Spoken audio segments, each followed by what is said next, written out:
Okay, today on the Closers Club, I've got Scott Morse, the founder of Lamasu Media and the lead gen machine behind over 59 million outbound calls for real estate investors nationwide. He runs one of the most advanced investor call centers in the game with over 150 agents dialing every single U.S. market every day. And today he's here because everything just changed. There's a new court ruling that just blew a hole through the DNC rule book. And if you're still calling like it's last week, you could be setting yourself up for lawsuits and lost leads. And today we're going to break it all down. And trust me, you've got 20 minutes to get this right. Let's get into it. Welcome to the Closers Club. Scott, thanks so much for jumping on. What a time to be alive. What a time to be in telemarketing. Yeah, and you're leading the charge. So what's going on? If people have been under a rock and they haven't heard, I wanted to bring you on because you are the expert in the industry. What were we facing last week and what's changed this week?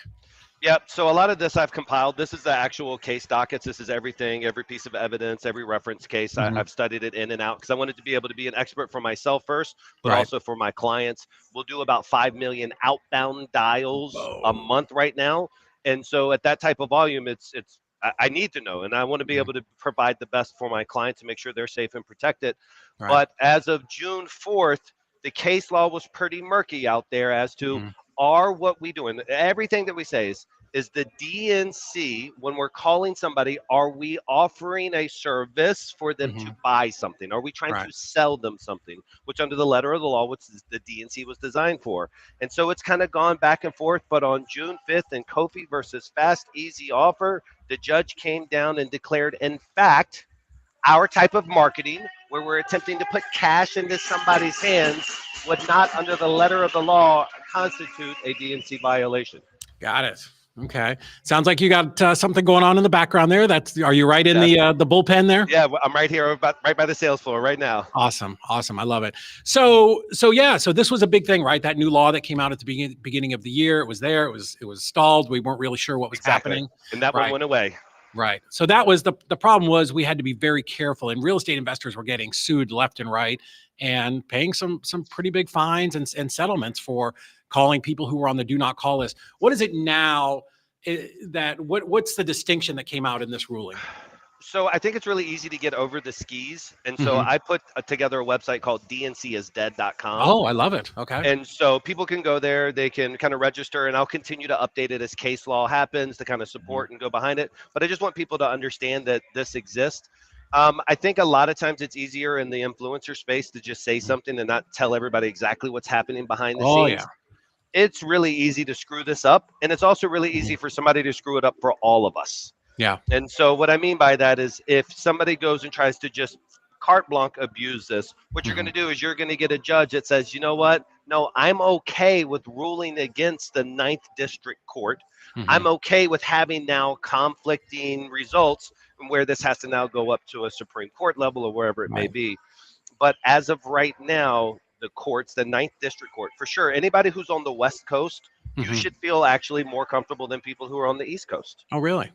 Okay. Yeah, because the way the district courts rule is they very rarely will rule against themselves inside the same district.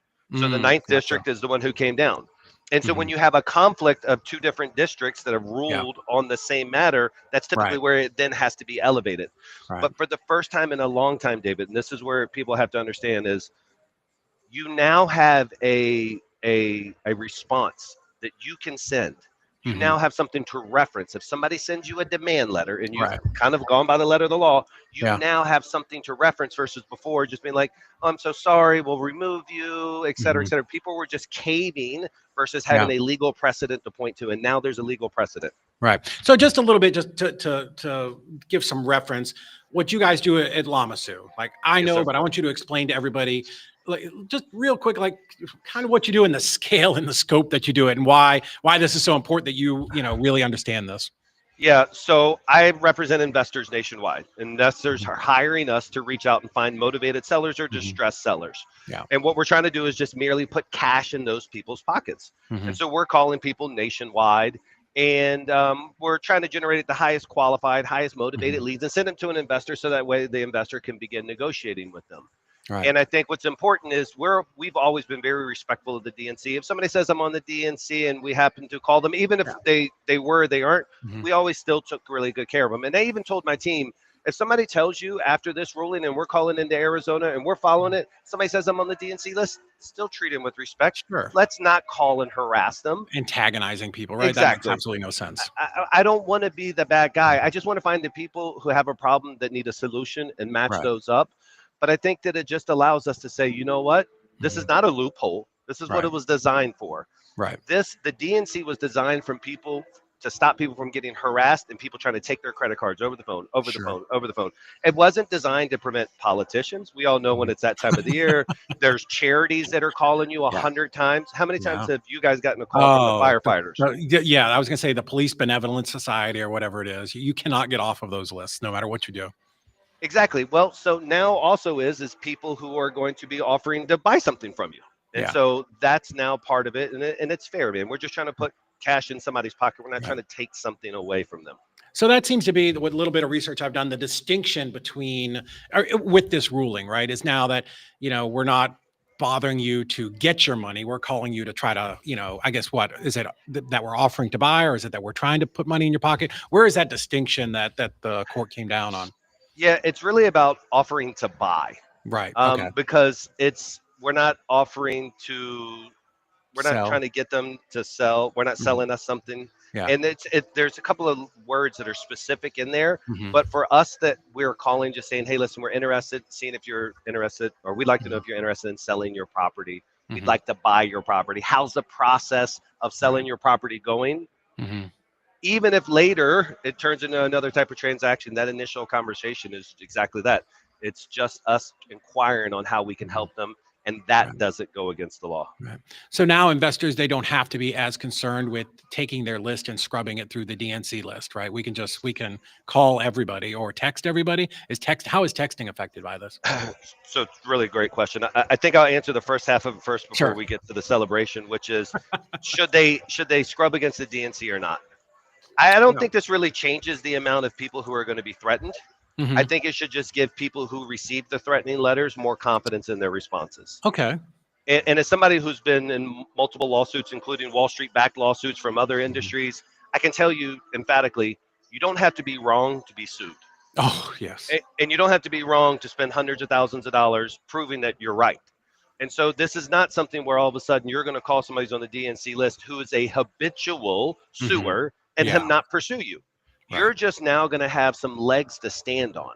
And Mm, so if you still want to avoid that, maybe you scrub against the known litigator databases like we do. I Or got maybe you just, because again, this is not going to prevent you from spending money on attorney's fees. It you. Hmm. should, though, just give you such a resounding response that you don't have to go through the full litigation process to prove that, in fact, you're right. Love it. So a lot of attorneys are upset. A lot of ambulance chasers, they're crying in their coffee this week. They're definitely crying in their coffee. And what I've always learned about these things is the reason why this finally comes as a resolution is because it's tweaking.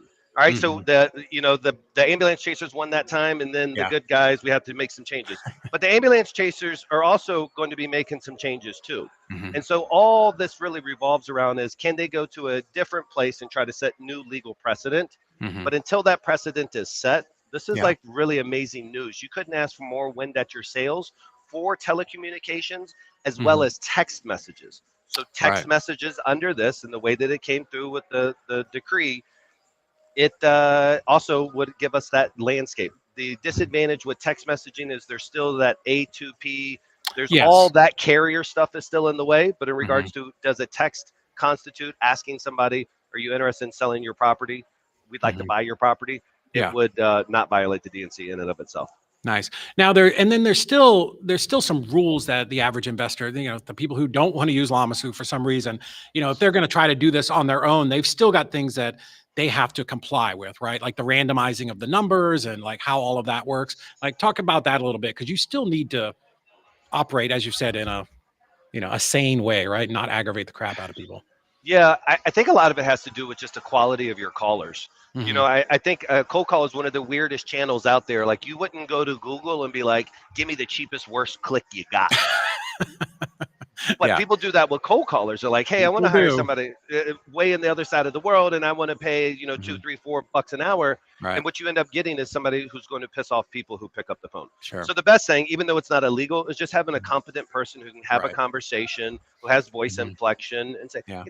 my apologies, sir. Our effort here was just to help Mm-hmm. you. It wasn't to harm you. If you don't mind, I'll put you on my list. I can't prevent other people from calling you, but Yeah. I'll make sure that my team doesn't follow up with you. In regards to the legal structure, TCPA has a bunch of guidelines. One Mm-hmm. of them was the DNC list, but Right. there's other stuff like abandonment rates. In no Oh, month can you have a higher than 3% abandonment rate, or you have now infringed against that, and that's a major violation. So okay. there's all these dialer constraints and stuff that we Yeah.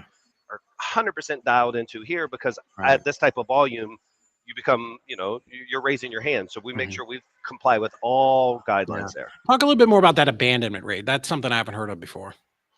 So abandonment rate means just for every 100 people that answer, Mm-hmm. only 3 people will say hello, hello, click before they get connected to an agent.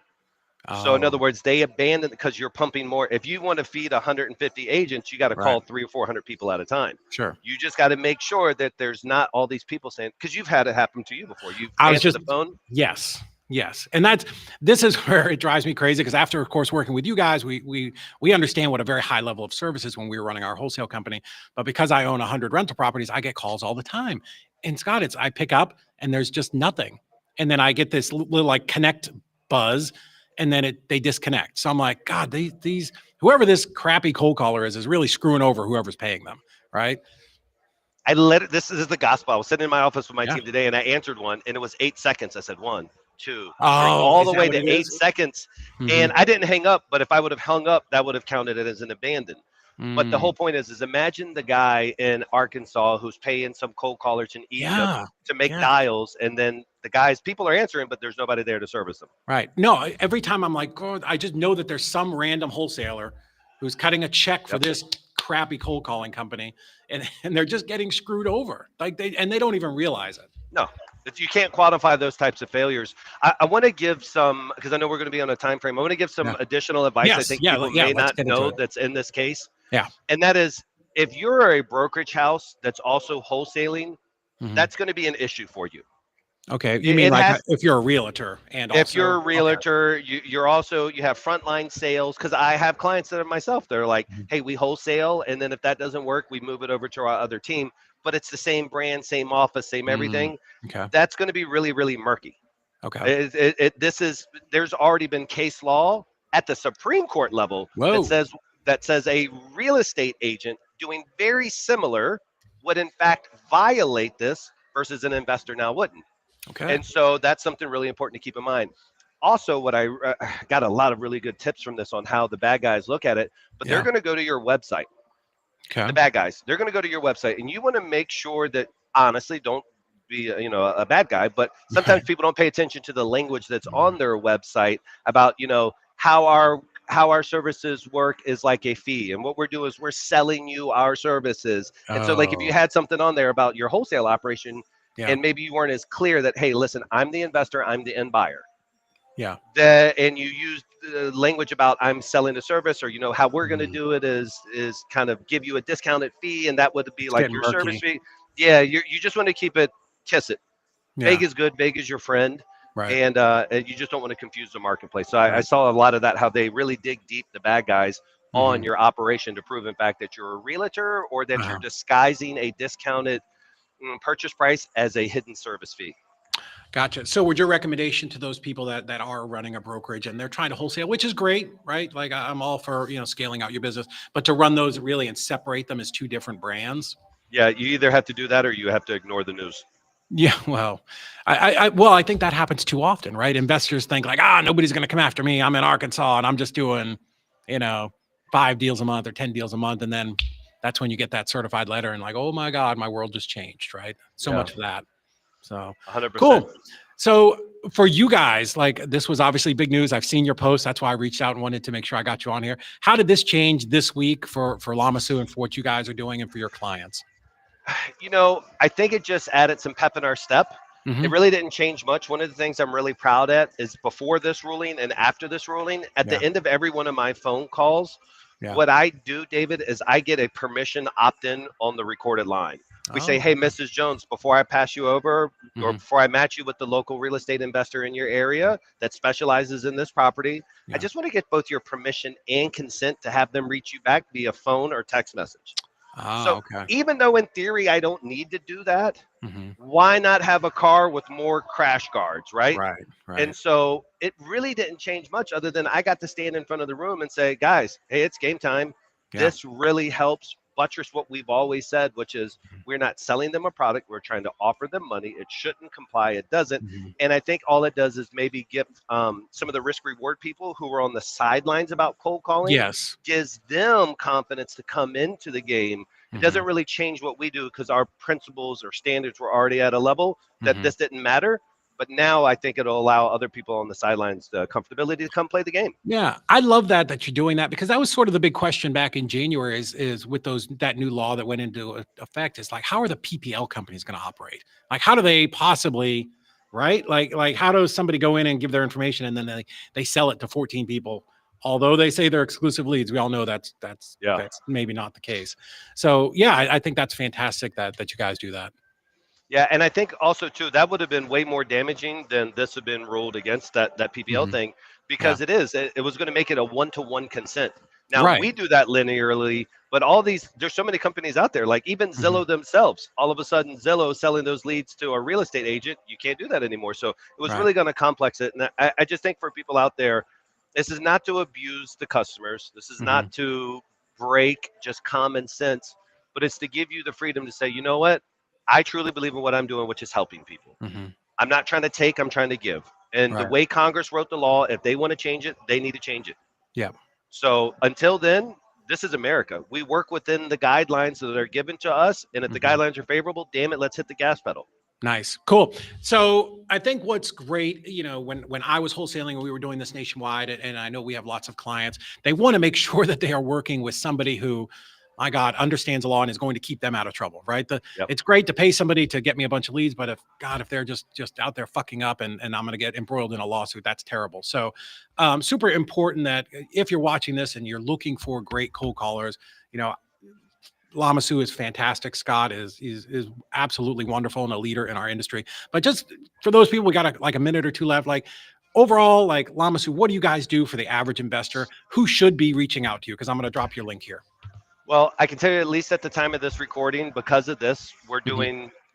we're really celebrating for the public. So Yeah. for the first time ever, what we're going to be doing for all of our new people Hmm. that are signing up and also our renewals, but we're now going to include all data associated Mm, with the dialer included in our services because I nice. want to encourage those people on the fences.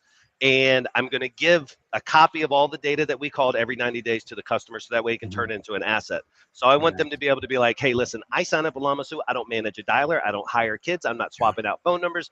Right. Nothing's registered. I'm using this enterprise level company and they're going to generate fire leads.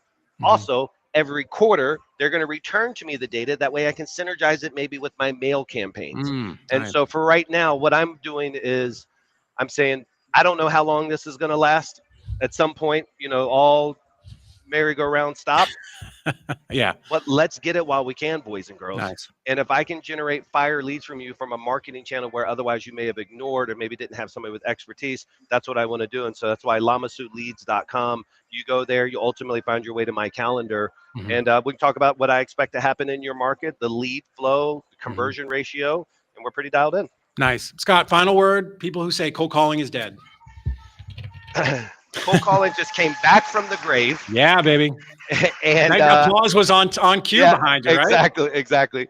It's back from the grave, but I want you to use it intelligently. Don't Yeah. screw it up for me because you're not doing it the right way. Learn a Mhm. little bit about this. Let's not abuse it, guys and gals. Mhm. But I think this is the golden era of cold calling. And so ironic, right? As AI's coming up, the Yeah. golden era of the Yeah. traditional method works. And sometimes just hitting the gym is going to produce the best results. Nice. Awesome. Right on time, 20 minutes, Scott. Thank you so much for jumping on the Closers Club, man. I appreciate it. I love everything that you're doing for the industry. Thanks so much for coming on. Thank you, brother.